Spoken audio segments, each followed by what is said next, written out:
By way of introduction today, I thought I would put some. How many of you are familiar with this term? Anybody? You ever heard of it? It was a international conference held in 1971 in, of all places, Iran, during the reign of the Shah.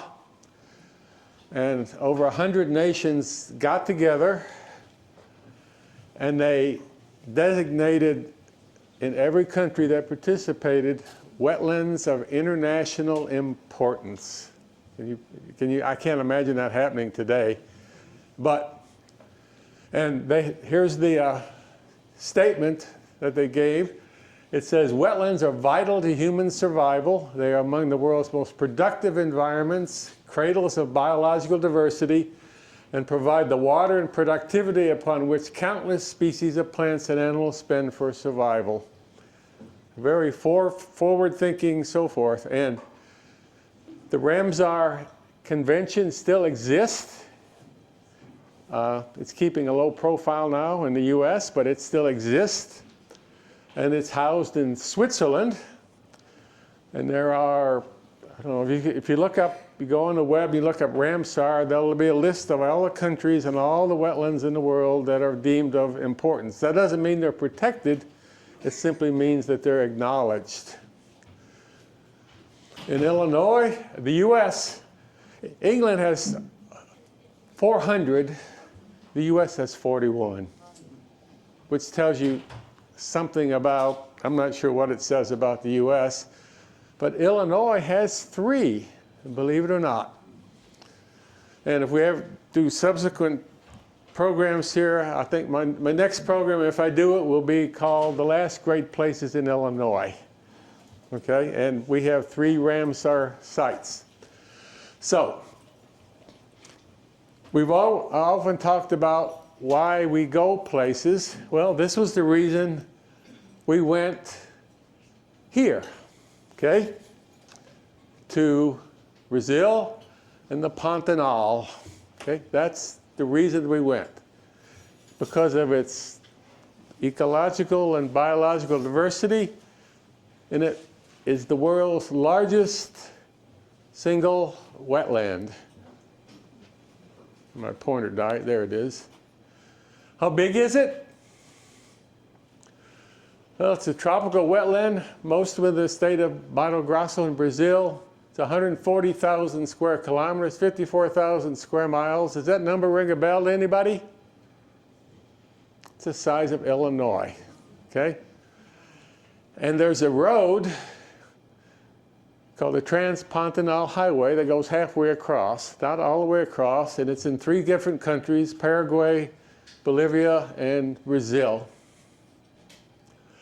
So it's, as an ecologist, there's 12 sub-regional ecosystems. It's a very complex place, distinct hydrological, geological, and ecological characteristics, okay? 80% of the Pantanal floodplains are submerged during the rainy season. So when do you go visit?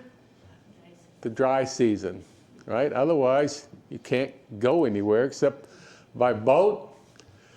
And it's an astonishing collection of organisms. Remember when I talked about I love mass spectacles of organisms? This is one of the densest array of organisms on the earth I have ever seen. Illustrated by this purple gallinule, right? We have purple gallinules in Florida, but just to give you an idea of what's there. So it's a huge wetland, even in the dry season. When it dries down, there's still lots and lots and lots of water. So where is it? Well, to get there, you fly from Miami to Brasilia, capital. Then you fly to the quaint little town of Cuiabá, 1.7 million people. I was shocked when I got to Cuiabá. It's half the size of Chicago. And then when we left, we flew to Sao Paulo and then back home. There were other parts of this trip, but for the purpose of this talk, we're just going to talk about the Pantanal. So here it is, the Pantanal. So to get there, you drive, right? There's one highway, you leave Coiba, you go to Pacón, and then this is the Transpantanal Highway. See, it doesn't go all the way across, but it ends in these rivers. If you want to go all the way to across the Pantanal, you have to get in a boat. We were in boats, but we didn't do that. So from here to here, it's about 200 kilometers. So it's big, right? It's like driving from Chicago to southern Illinois, or halfway down the state. So the name Pantanal comes from the Portuguese word pantano, meaning wetland, bog, swamp, or marsh, which leads to the opening. This is the entrance to the Pantanal in the town of Pacón. And we had Sue and I and a gentleman from Southern California who was the lead scientist in the Human Genome Project, and he had just retired. So, and then we had a guide. And here's our guide, Ian Campbell, looking puzzled because we're lost. He's trying to ask directions from this Brazilian lady. I said, Ian, you're speaking Spanish, and she speaks Portuguese. So there was a lot of gesturing and so forth. And finally, we went up there and turned to right, and we're in the Pantanal. Here's what it looks like with the aerial photo. Not much to see, but you can see all the different ecozones and so forth. It's a very, very complex and a very, very flat place. So being from Illinois, there's no hills to climb and nothing like that. Also, it was a place where you can wander freely. In Africa last week, you don't wander freely for various reasons. Here was not a problem. So the first place we went was a place called Posada Payuval. These are all termite mounds. It's a very different habitat. And the whole place was in bloom. These are pink and yellow payuva trees. So they look like giant red buds, except they were huge. And I think the yellow and the red I think they're just two different species of the same tree. And here's what the Pantanal looks like in the dry season. In the wet season, this would all be blue, little islands of vegetation and nothing as far as you can see. It looks like a park. These are all these blooming trees were full of insects and bees, butterflies, and innumerable species of bees. This talk is going to be a stretch on my imagination because we saw so many different things. And Sue up here has a cheat sheet for me, so if you hear her shouting during the thing, she's telling me something I forgot. First thing we saw when we got out and went into a lodge was the black-tailed marmoset. Nice little monkey. We only saw it one time, I think. And being an entomologist, I noticed every tree almost had these tracks in it. How many of you have your homes inspected for termites every year? What are they looking for? These mud tracks coming out, going up your wall. All the trees had these mud tracks. I broke one just for the heck of it. These are the termites. It's a different species of termite that we have.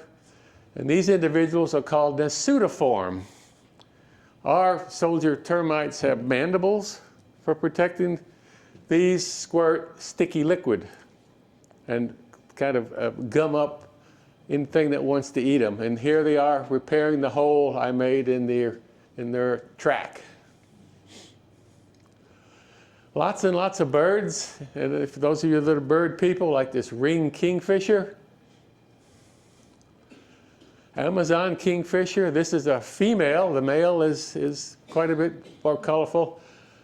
And there were lots and lots of kingfishers because you remember the swamp is dried up, the pools are shallow, and there's tons of fish going around. So there's lots and lots of kingfishers. We're lucky enough to see a barefaced curassow, a male. You almost never see the female, so there she is. She's a little bit more attractive than he is. And we're driving down the road, and Sue says, "Stop, stop." And our guy is looking around like, "Why? There's no bird here." She says, "Giant beetle." This is an elephant beetle. I said giant, right?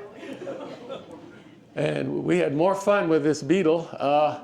Sue wrote a giant elephant beetle, alive, feisty, rife with testosterone, an Olympic athlete strong. If you tried to hold it in your hand, you could not hold it. It simply just pushed your hand apart and crawled out. When I was a kid, I used to collect these. I would trade to other collectors. So I had one of these in my collection, but it was something to see one alive. In the air were black-collared hawks flying around looking for prey. Here's a male and a female. And these interesting birds. These are the goofiest birds I think I've ever seen. These are the Gaura cuckoos, and they are cuckoo because they fly around. They're not very good flyers. They've got bad hair. They nest communally. They're not parasites like our cuckoos. And this is endemic to Central South America, and they're communal. They fly around in flocks up to, the book says 18 or more. I have no idea where they came up with the number of 18, but they're always in clumps, and they're primarily up in the trees, although they're curious. They came down to see us. This is a rhea.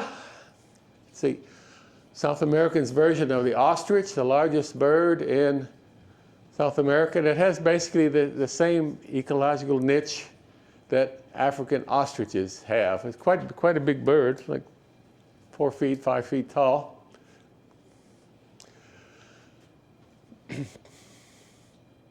Rufus hornero. This is called the Rufus hornero, and it was an interesting bird. Not so much because of its beauty, it was just this big brown bird, but because of the nest it makes. It makes these huge, the tree looks like a burrow, but it's actually a big mud nest. So that was why it was of interest to us, and we got to see them. This is a nesting female with her nice burrow. It belongs to the group ovenbird, and so you can see they're not like our ovenbird that we see in the spring. And their nest is like the old-fashioned ovens. That's why they're called ovens. Except they're 10 times the size. Oh, and then you forgot. Sorry, Savannah hawk. This is a Savannah hawk. The landscape we were in is Savannah, so that night you have Savannah hawks. I'm not much into raptors, so there's lots of different kinds of raptors. Lapwing. Lapwings are wetland birds. And there was just this continuous flow of different organisms as we're walking around, driving around. Swallow-tailed hummingbird. There weren't a lot of hummingbirds here, not surprisingly, but most of those are woodland species, but this one was here. And then we had an interesting encounter. We were at our lodge at night out by the parking lot, and there were lights. So our encounter with a giant water bug in the parking lot. You know, giant water bugs, what we have in Illinois, you see them at lights. And I didn't have my camera, so I ran back to get my camera, and I came back and I was photographing this giant water bug. It's an 1.5 inches, 2 inches long. And I heard Sue from the other side of the parking lot said, "Don't bother with that. You got to come over here. You got to see this one. This is ours." This is the one she saw. It was the size of a child's flip-flop. It's about, I don't know, 6 inches long.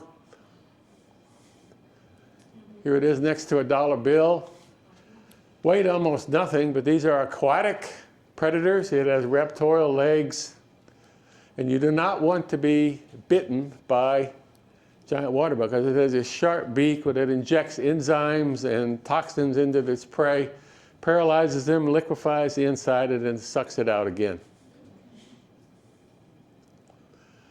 Campo woodpecker, which is a different one than we have. Chestnut-collared aracari, which is a big relative of the toucans, I think. Purple banded tree frog. So it was a very large tree frog. Here's the purple bands. It was sitting on the wall of our lodge. Something Amazons. Turquoise fronted. Turquoise fronted Amazon parrots. There. If you don't know how to photograph insects or birds in flight, this was not a place to come because the air was full of birds, and we learned a lot. This was, I don't know, 10 years ago maybe. So we were still learning to do birds in flight. Wattle jacana. It's an interesting bird because it has huge feet. You'll see those a little bit later. But this is the typical depth of the water. It's only about 3 or 4 inches. So if you wanted to walk across the Pantanal in dry season, you certainly could. You get wet. Anybody heard of the ivory-billed woodpecker, the one that's extinct in the US? This is the lineated woodpecker. It's the same genus as our ivory-billed, and this is probably what is same size, same color bill. This is probably what our ivory bills look like if we still had them. It's a huge woodpecker. This is why you don't walk across the Pantanal at night, okay? There are creatures there. There's an endemic species of caiman called the Jacari caiman. And there are lots and lots of Jacari caiman in the wetlands, and these are major predators, mostly on the large wading birds, and something else we'll see in a little bit. Yellow-beaked robin. Yellow-fronted cardinal. Yellow-fronted cardinal, okay.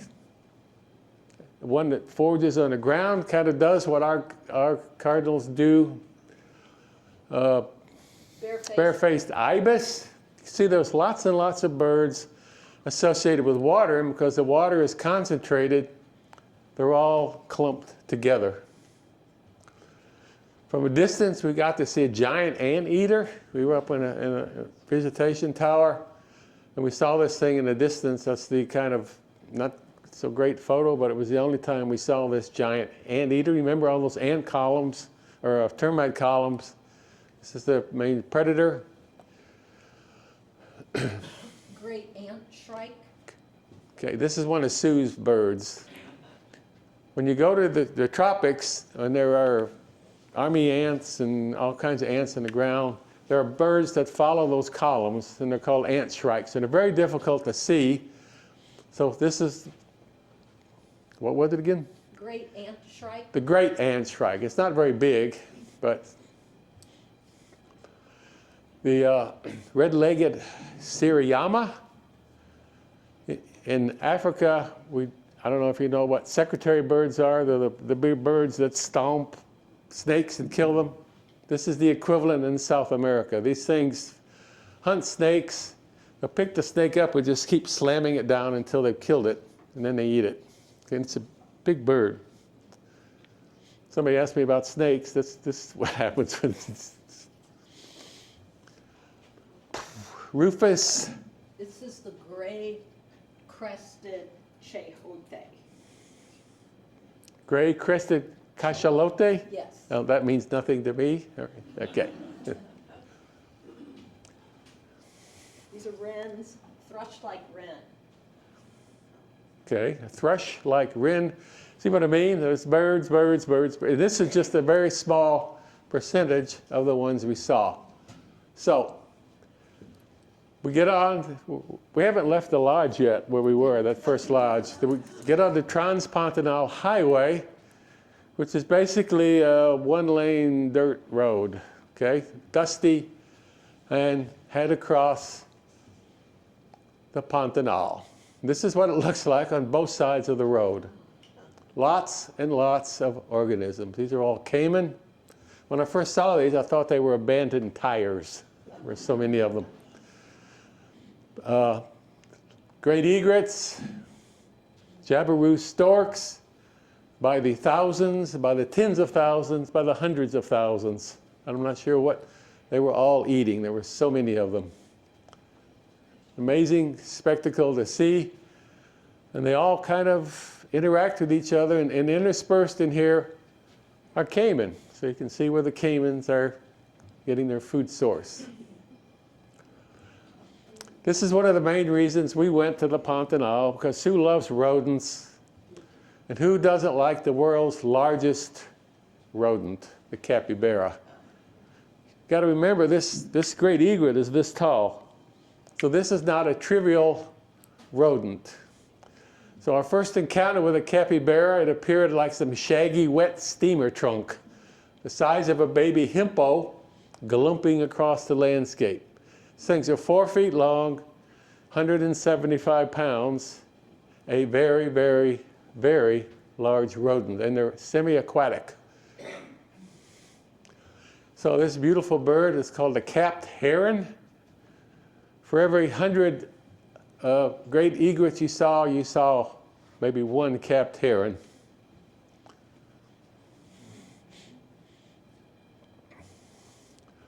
So here's a typical Pantanal pond. You can see all this activity. Here's the caiman. Don't tread on me. You notice there's a zone around them. Look at all the birds in the background. You can hear it. As a wildlife photographer, this is very, very bewildering, because you're like, what do you shoot now, you know? And they're all interacting with each other. This wasn't the breeding season. There's a capybara glumping through, feeding on, these are vegetarians, so they're feeding on whatever it has to find. So we spent, I don't know, 10 days in this type of habitat, roaming around, just enjoying for something. So of course, who could forget the thousands of Jacari caiman? Literally, you could run across the wetlands on top of the caimans' backs. And my youth, I might have tried that. Not so much now. And this was the mating season, because the males were, I don't know if you know, caiman, when they become amorous, the males, and it causes the water to bubble. So you have all this bubbling going on. I tried to photograph it, and it was almost impossible. So this one is about 10 feet long. So the average was about 10 feet. There were a bunch of little ones and a few giant ones. And you can see, you could literally walk across the surface. They're happy looking, right? And a nice smiley face. Ha. Flying above them were large-billed terns. See, they're jabiru storks in the air. You know, these things have a 6-foot wingspan, so they're not trivial. Snail kite, you can tell by the beak, it's a snail kite. Here it's eating a crab. In Florida, these snail kites eat tree snails, but in here, that's whatever they can find. This is a bird we have in Illinois, the black-capped night heron. So this might have been a migrant, who knows, from Illinois. These things migrate. And an interesting bird is the black skimmer, because they hunt in an unusual way. See this long beak, the bill, and below it. And they fly through the water with the bill like that, and whenever they encounter a fish, they snap it up. It seemed like a very inefficient way to hunt, but they all seem to, and it seemed like flying, that would be a lot of friction on your lower lip, like rip your lower jaw off if you hit a tree or something, but they seem to do just fine. Whistling heron? No. Oh, no, you're right. I know nothing about this bird except it didn't look like anything else. It was an interesting heron. Rufous tiger heron. Rufous tiger heron. See, it's just endless, and they're all feeding on basically trapped fish. Plumbeus ibis. And this is the Transcontinental Highway. We weren't the only ones using it, because in the dry season, people live in here, right? It's not a preserve, it's just a bath. These are cattle, bringing a herd of cattle down the highway, and we kind of got in the middle of it. Notice the cattle are giving us they don't know exactly what to think of us. They finally all went by. You can see it, the juxtaposition between the wetlands and the road, and this was basically the only way to get cattle from one place to the other. Here's one of the herder boys. I showed this to my niece, and she says, "Oh, did you bring him home?" No. Roseate spoonbills, which are denizens of Florida, but they also migrate south, occupy South America. This is a filter feeder through the water. This is that pink payuva trees, and there were literally thousands of these, and they were just full of birds, and you'll see those in a little bit. The other reason we went was because of this. This is the hyacinth macaw. This was a globally endangered species because until about 1980, these were a major part of the pet trade. Okay, so people in the Pantanal would capture these, ship them to Europe and North America, and 1 out of 20 made it alive, right? Because they would use sticky traps and so forth, and they just didn't do well. And finally, an organization got together, kind of like with the Snow Leopard Foundation that we talked about last week. They said, you know, people will pay to come see these because these are spectacular birds. So instead of trapping them, all the landowners now put up hyacinth nesting boxes. Okay? The population has come up drastically. We were there 3 days, we hadn't seen one. Finally, a couple flew over, and we said, "Oh, God, we've seen the hyacinth macaw. We're ready." Okay. Well, then there were lots of hyacinth macaws. These things are big. You'll see in a moment how big they are. Usually come in pairs. They're very curious. They can talk. Well, these didn't say anything. They probably spoke Portuguese anyway. They mate for life, pairs, so they all have coming in pairs. From here to here, 3 feet. So it's a big, you see why these things don't make very good house pets because they're communal, they have to have interaction. And if you have one of these, you have to devote your life to entertaining it, right? Otherwise it doesn't do well. We stayed at the Pantanal Wildlife Center, which was on one of the tributaries of the Cuaba River. And we would go out every morning and on the river on a john boat, just looking for things. Here's a junction. This is what it looks like when it's flooded, a junction with one of the other tributaries. I have no idea what kind of trees these are.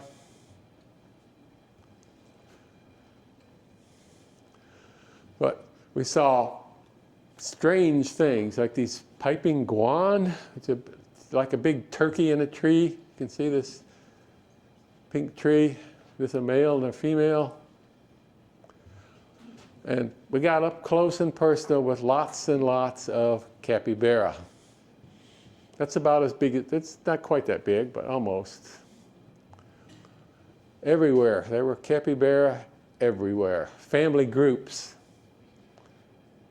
Here's a family group. It's mom, dad, and then 6 babies. And all over the place, these kept up because these are major prey items for, remember this is about big cats, right? These are major prey items for a big cat. Here's a yellow-headed caracara. Plain tyrannula. Yeah, plain.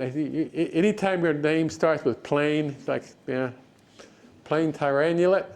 I guess this is a hard bird to see and a harder one to photograph. That's why we have it. Narrow-billed wood creeper, which is a relative of our wood creepers, or brown creepers. Let's see them around here now. Another band-tailed antbird. okay, another of the elusive antbirds. Okay. This is the crested caracara. This is a much more familiar one. It's got this crest. It's a big bird. And these things are predators and scavengers. They kind of act like vultures. We saw a lot of crested caracara when we went to a garbage dump. We saw lots of caracaras. Along the river, we saw tegu lizards. This is like a 4-foot-long lizard. Kokoi herons. It's a different species of heron than we had in Africa. There's one feeding, like it got a frog. Here's that Amazon, no, ringed kingfisher. They hover over the water and then dive down for fish. Sunbittern. Sunbittern. If you ever see a photo of a sunbittern, it's the one where it makes its wings and it's got the eyes, you know, and it's just, you see this on TV. You only see the photograph of them displaying. We could not get this one to display, so it was just walking along the river, feeding on whatever it can find. And of course, who doesn't like toucans, right? This is Choco. Toko. Choco. No, Toko. With Toko. The T. With the T. Oh, Toko toucan. Feeding and just being cool, right? It's a huge bird. These things are part of the Pantanal ecosystem, which a lot of people come to see. Here's the airful of these crested caracara. You notice they've all got morsels of something. One of the lodges had where they would get rid of the refuse food and so forth. The caracaras would take care of it. This is the pink payuva tree, and to me, I like it. Really? Orange?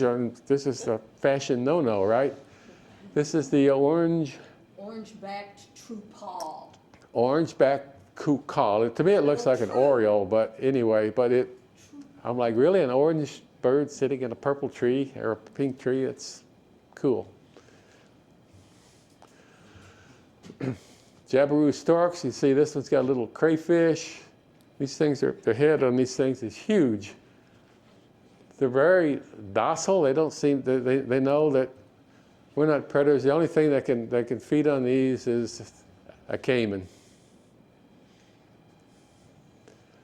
Here we have chachalacas. It's a male and a female. We have these in South Texas. They're kind of a tree-dwelling, interesting bird. There's a nest, Jabiru stork. In fact, it's huge. It's like almost like a beaver lodge up in the tree. And capybara and a giant cowbird. You see this one? See, it's definitely a rodent. See the rodent teeth? Kind of chilling out. You notice they have kind of partially webbed feet. And they spend about half of their time in the water because it's safer in the water than it is on the land. We went out a couple of times at night. This is a paraque, which is we call them suck-faced birds, but they're nightjars. Mm-hmm. The little nightjar, very difficult to see. And a crab-eating fox. Okay, this specializes on crustacea in the wetlands, and very unusual to see one during the daytime. It's crab-eating fox. And then lots and lots. As we got further into the Pantanal, the population of hyacinth macaws increased greatly, and all was in pairs. To show you how big they are, every lodge in the Pantanal in the 60s and 70s, they all had a hyacinth macaw or pair to entertain the tourist, right? Well, that became, when the government finally decided, wise up, says you can't do that anymore, right? So they said if you have it, you can keep it, because you can't put them back in the wild. So you can, if you have it, you can keep it until it dies. So this was the last remaining hyacinth macaw in a lodge. What was his name? I don't remember. Oh, he had a name. Sue doesn't like to be, she loves birds, but she doesn't like to be close to birds. Unfortunately, if you made eye contact with this bird, he was your friend. And he loved rubber. So here he is eating Sue's camera trap. The gentleman with us had a really fancy tripod, it had rubber bushings. Stripped them all off, okay? It was on, Sue finally got it to sit on her arm. She had bruises on her arm from its claw. It was so strong. And we spent, I don't know, way more time than you wanted to with, and this is an old bird, but you can see by its bill. Welcome to the Transcontinental Highway. Imagine 150 miles of this dust. This is our vehicle. And our guide, usually when you have a guide, they're very proud of their vehicle, you know, and they keep it clean. No, Ian was not. He's like, yeah, let's get it as dirty as possible. And on either side was water, wetlands, as far as you could see. In this habitat, we saw the tyrant, white-headed tyrant, which is looks like it dipped its head in a bucket of paint. Black hawk, which I'm not sure if that's the same hawk we saw in. We saw black hawks in India, but it was a different species. And here's the Transcontinental Highway, and it ends right here. Just stops. This is the Kawaba River and tributaries. It's a river about the size of the Illinois River. It's pretty wide. So the Pantanal is a huge, gently sloped basin that receives runoff from the upland areas, the highlands. It slowly releases the water to the Paraguay River and tributaries into the Amazon. Formation is a result of a large concave pre-Andean depression of the Earth's crust. What that means is something happened a long time ago, so it caused this landscape to sink. An enormous internal river delta, the rivers flowing from the surrounding plateau merge and deposit their sediments, have been filling in this depression for millions of years. So it's a very fertile place, difficult for agriculture because of the annual flooding. That's why most of the farms are cattle farms. Here's the landscape. This looks like a park. No, this is the typical savanna with the pink payuva trees. You got the few cattle here. The Majari stork. Okay. What is it? It is the Maguri. Maguari stork. We had never seen these before. It's a large stork, endemic to South America. And everywhere we saw, Sue loved this sign. I assume that says capybara crossing, but beware, as if on the Transcontinental Highway you could go fast enough to hit a capybara. And here's the end of the road. Just stops. You come up right here. We stayed at the Hotel Porto Joffre, which was basically an eco lodge.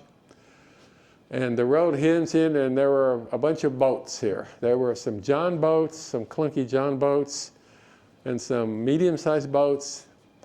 And then there was a speedboat. And here we are. And our guide said, choose one. So Sue said, I want the speedboat, right? Because we saw other people kind of cruising up and down the river, and like 20 people in a John boat going like 2 miles an hour. And she said, nah, I'm not doing that. So we had a driver and the four of us in a speedboat, and we spent the rest of the trip cruising up and down the river. It wasn't long before our boat operator would stop, and I saw caiman. I said, stop! He says, why? We've seen 1 million caiman. He didn't speak English, but that's basically what he said. I said, no, I'm an entomologist. There were many more butterflies on its head by the time we got stopped, but they're feeding on exudates, salt exudates from the nostrils and the eyes and so forth. So it was a very interesting ecosystem, the Kawaba River. We saw buff-necked ibis, another species of ibis. And finally, the reason we're cruising up and down the river, this was 10 years ago. This was just the beginning of people deciding that if you cruised up and down this river, you could see wild jaguars in there. And our guide had seen one the year before, and that's the first time we'd ever seen it. So the reason we had a speedboat is so we could cover lots of territory. Here's a big female jaguar. This is the second largest of the big cats, third largest. Tiger, lion, jaguar. This one has, notice the size of its head, has the largest bite radius and the strongest bite of any mammalian carnivore. One thing that these things specialize on are river turtles. They get a turtle in its mouth and crush it. So crushing a turtle. And they also feed on Jacari caiman, and they're partially aquatic. Most cats don't like water. These things love water. This one was sleeping on the bank. See, it's woken up. They're beautiful. You can see why they were coveted for clothing, because they have beautiful coats. Bored. But see the bite radius here? It's almost a foot. So your head would fit in there.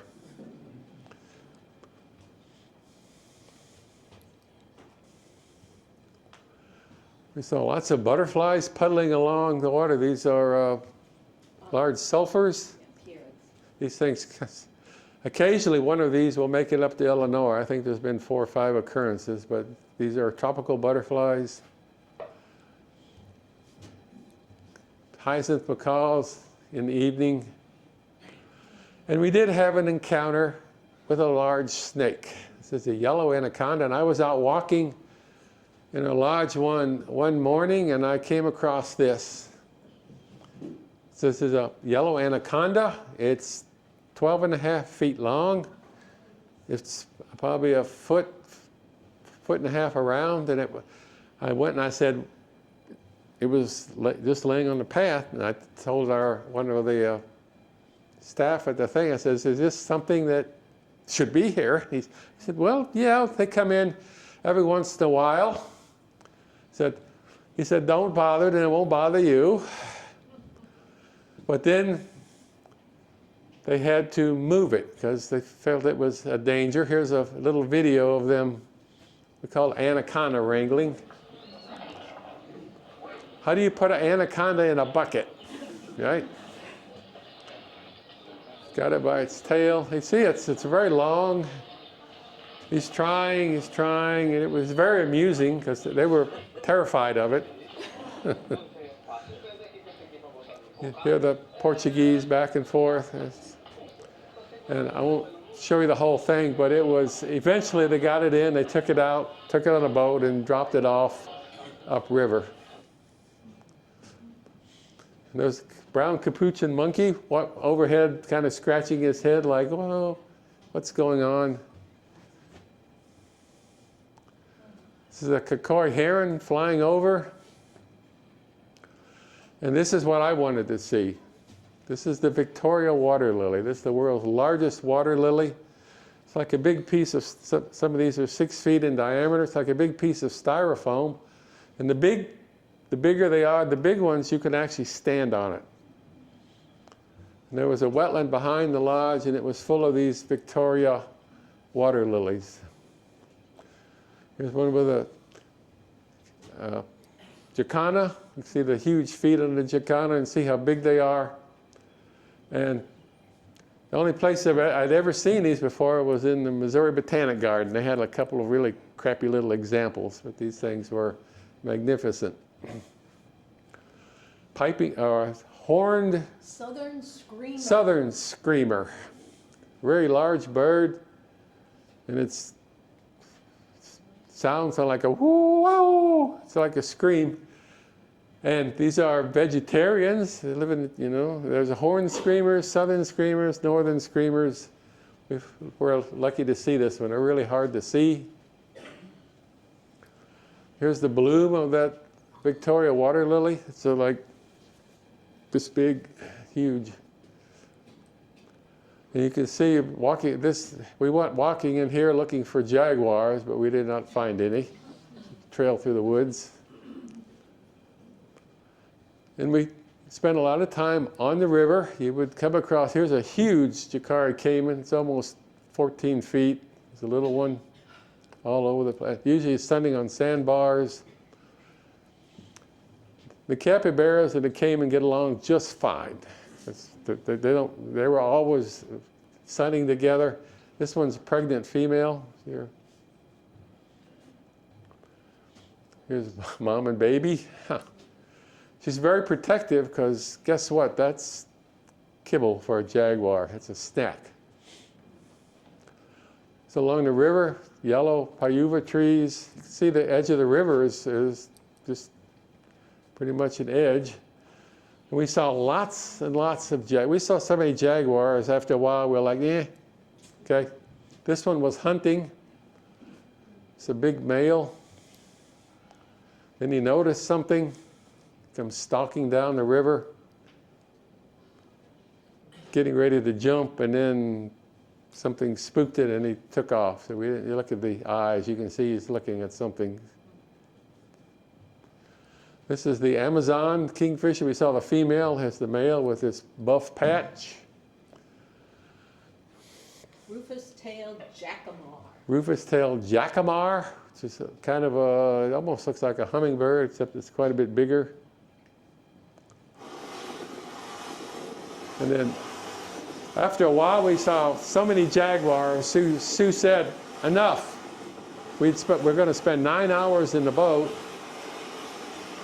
She got the field guide out, and she showed a picture of a giant river otter. And she says, I want to see those. He goes, okay. So we took off. And within 10 minutes, there was a family of giant river otters. These things are huge, 7 feet long. You know, our otters in Illinois are very cute, right? You look them in the face. These guys were not cute when you looked them in the face. They had evil-looking expressions. And his head is as big as my head. They got evil-looking eyes with slits. This was a family group. And they were eating fish. And they were eating fish that were 3 feet long. That's how big these things were, which they were catching in the river. The Kawaba River is a big sport fishing river because there's a huge fish that live in it. And the otters were having a feast. You can see their little hands here on fish. And the smell is interesting when a river otter is eating a fish and you're kind of done. It's kind of an interesting smell.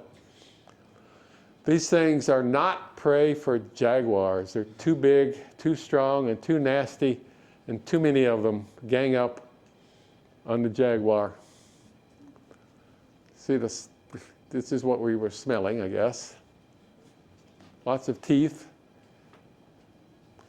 And from here to here, 7 feet. So it's a very, very, very large otter. On the banks, we saw Pied plover. pied plovers, a little less intimidating. Gray-necked wood rail, which is this one's eating a mussel. I'm not sure how it eats a mussel. Surely it must peck it open. Iguanas along the side of the river. It was never, ever something not to see and not to photograph. We got back to our lodge and we found out that where we were staying was a great place for hyacinth macaws to gather. These are two males deciding who's in charge. There were black howler monkeys in the trees. Here's one howling. You wake up every morning to black howler monkeys. Kind of grumpy howler monkey. Females are brown, and she's hooting. And we came across this capybara who'd had an encounter with a jaguar. You can see here the wound. This is a full-grown, 4-foot long, very strong. The jaguar didn't quite make it, but this is a black-capped donacabius. And we saw last week about oxpeckers. This is the South American equivalent of oxpecker. These things were riding around, and it was pecking on the wound and so forth. It wasn't keeping it clean. It was probably keeping it open. Here's another one. There's a black-capped. And I'm assuming this capybara will heal up just fine. I have no idea. So these are about the size of large pecans. See these things eating? This is what they feed on: fruit, nuts, whatever they can find. Roosting. And then at the end, we had to drive all the way back to Coiba. So we'd seen some of this stuff before, so he was going 50 miles an hour on a transcontinental highway. We hit a pothole, and so every trip we've ever been on, we've had to fix flat tires from somewhere or another, and this one was no different. This is a lesser yellow-headed vulture. It's kind of a weak vulture. Feeds on carrion that it doesn't have to open. Wood stork. And we finally end up back at Coiba. From there, we went to other places, but not enough till we went up to the Brazilian rainforest and spent several days. But that's another story. So here we are, back in civilization. It's like, okay, we got lost in Coiba because it's a huge city. We're trying to find the airport. And with that, the end. Thank you. Be happy to answer questions.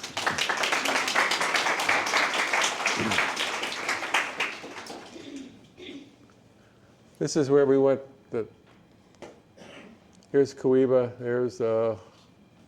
We went up in this area. Questions? What time of year is the dry season? What time of year were you there? August, late, like mid-August and September. Okay. What was the temperature? Yeah, it's on the other side of the equator, but it's close enough to the equator that the temperature is, the temperature was pretty nice. It was pretty nice, 70s, 80s. Yeah. Unlike today. And unlike places in Peru where it's really super hot and humid. This was not humid at all. This was nice. Yeah. Who names all these creatures, and how do you know if it's been named or not? In the early days, the explorers, if they found something new, they'd name it after themselves. There was a lot of egotistical, like Hartlieb's zebra and all, like this. Where do common names come from? A lot of them come from the native languages. Some of them make no sense to me at all, like that rufous-eared jar. Well, a lot of them. Aracari. To me, it looked like it had a big red breast, so you name it after this little rufous thing. So these all have scientific names, but the common names are somewhat flexible. Who got to choose? Pardon? Who got to choose the names? Whose name stuck? First one, in the rest of the world. Well, the scientific name is the name that sticks. And then with a lot of these, like with birds, there's an official In the U.S. In the U.S., there are these official lists. But like he said, in the countries where you go, they might have a different name The native peoples had all different names for these than we did in English. They were all, And then you have the field guide, so the person that wrote the most popular field guide, usually that name also sticks. for instance, in the US, we have Peterson wrote a field guide to the moths of North America. There were no common names, so he made them all up. Okay, and they're not official because they're just simply, it's just too many. Illinois has 2,000 species of moths, and most of them do not have common names. But with birds, birding is enough of a worldwide scheme now that there's enough bird field guides. Sue has the complete set of the birds of Africa. It's 7 volumes. It's 8 volumes. Weighs like 100 pounds, and but it has a common name for every one. Now, And it'll list several common names. So it has the scientific name, and then it'll have, what other, more than one common name. so you can read a Chinese publication where you can't read a word of it, but every name is in Latin. So at least that's something the human world can agree on. I have 2 questions. Would you photograph and then research what the picture was? Okay. Or did you just know the name? All right, there's 2 things going on here. Before a trip, Sue prepares. I have a whole talk on what Sue does before a trip. I do it after the trip. He then Okay. asked Sue to come downstairs. And then Sue says, well, yeah, I sort of remember, but I don't remember. I'll have to look it up. But Sue has 40 years worth of notebooks of things that we have seen. So I'm the photo file of all the stuff. There's just so many. And Well, we also, our guide, especially Ian, does not like it, but they provide a list. And every night you go through the list. And I mean, he's like, no, Sue, I don't want to do the list. And I'm like, yeah, we have to do the list. And you got to remember what you saw, but then you can go back to your photos and say, oh, okay, that's this. And I usually have at least 1 or 2 field guides. And we are so lucky on this campus to have the library, because the ACES Funk Library, that a lot of the Illinois Natural History Survey Library books went there, so we have a lot of field guides. And I spend quite a bit of time there before a trip. Well, I make my own little field guides. I'm this really weird person, so I get into it. My other question doesn't really have to do with this particular work, but I saw Mato Grosso on the map. yeah, Every afternoon, I hear on the ag report, as I'm driving around, I hear about Mato Grosso from. yeah, there's something Lisa and Yeah, and so are those all farms? pardon? Mato Grosso area, all farms? yeah, that's a Yeah, farming area. it's mostly, well, it was interesting when we flew from Cueva up to the Amazon. It's basically farmland, cattle ranches the whole way. And you get to the edge of the Amazon, and it is literally edge, field, forest. So it looks like central Illinois, and then all of a sudden. Yeah, and Illinois is fragmented, and this was just, there was just a line you could see it going off into the horizon and they keep encroaching, but at least they're not. That must be a very productive area, because it's always mentioned. Yeah. So Mato Grosso is a real place. Cueva is a real city. I wouldn't want to, very bewildering. We're trying to navigate through it, and of course Ian speaks fluent Spanish, but not Portuguese. So it was tough getting around in there. Yeah. Question about the highway, the transcontinental highway. Is it passable in wet season? Parts of it are.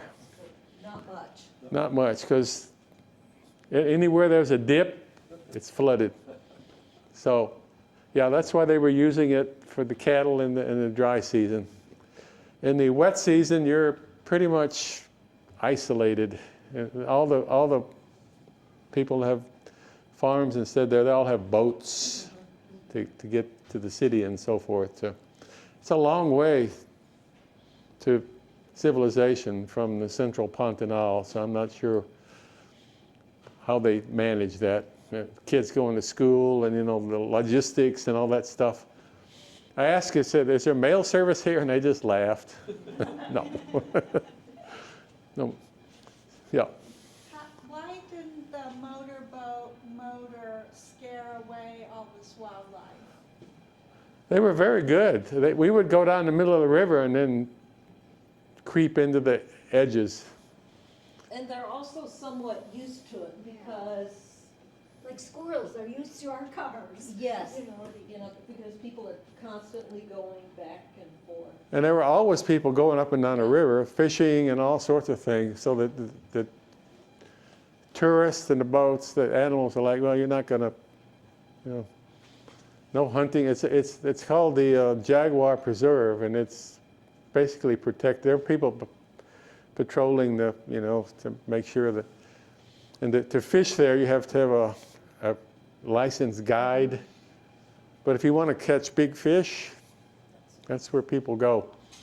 And even though we had this very fast boat, the driver would get you to a certain spot, and then he would absolutely kill the motor, and you would go there, you almost glide to these coves and things, so you wouldn't scare stuff, so you could take photographs. He was very good. And he was interested in us because we wanted to see things that nobody else cared about. Most people want to see the jaguar and then go home. Yeah, so we spent 9 hours One day on the in the boat. No water, no bathrooms, nothing, just. Okay? Thank you. See you next week.